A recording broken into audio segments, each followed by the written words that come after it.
Happy Easter 2013. It's Ryan Young here. And being that it is Easter, I've decided to take the day off from training and teaching.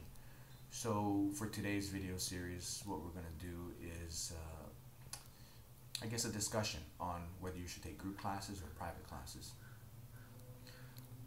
My take on this is this. I did both group and private sessions.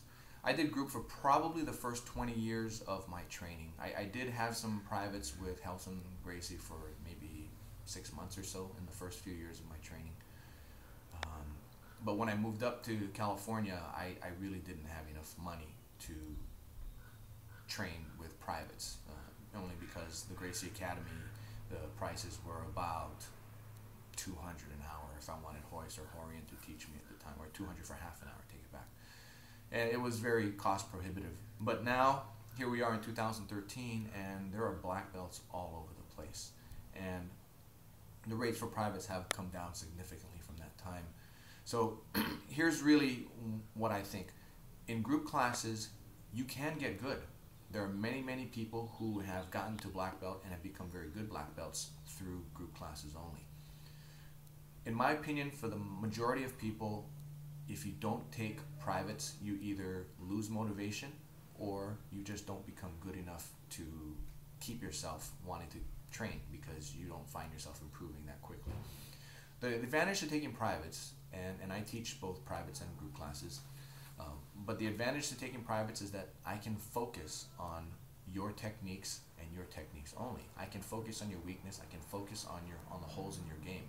Whereas in a group class, I have to really help everybody, and there's only limited time. So, and I can't really go deep into a technique like I can with a private student.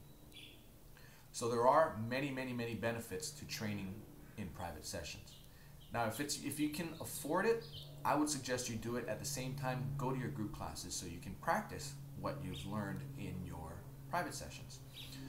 One note to keep in mind is that what you learn in your private sessions should take priority over what's being taught in the group sessions. So what I tell a lot of my private students is that when they go to their group sessions, the group sessions are going to be teaching something other than what they may be working on. So what I suggest is to just let the technique go basically in one ear and out the other. Go through the motions, practice it, but keep thinking about what you're working on in your private sessions, because that is what you're paying money to do. Don't sabotage your private sessions through your group sessions. And that way your foundation will be built fully, and you will be able to take advantage of the private sessions, and you will, in my opinion, get better a lot faster. So I hope that helps in helping you decide whether you should train privates or not. Basically, you should do them, and optimally you do both groups and privates. But I understand that money can be an issue, and people like me do charge pretty significant amounts of money for privates, only because it really beats our body up to teach people on a private basis, because we're really your training dummies. So that being said, I hope your training is going well, and if there's anything I can do to help with your training, let me know. Shoot me an email or respond to this video. Thanks. Take care. Happy Easter.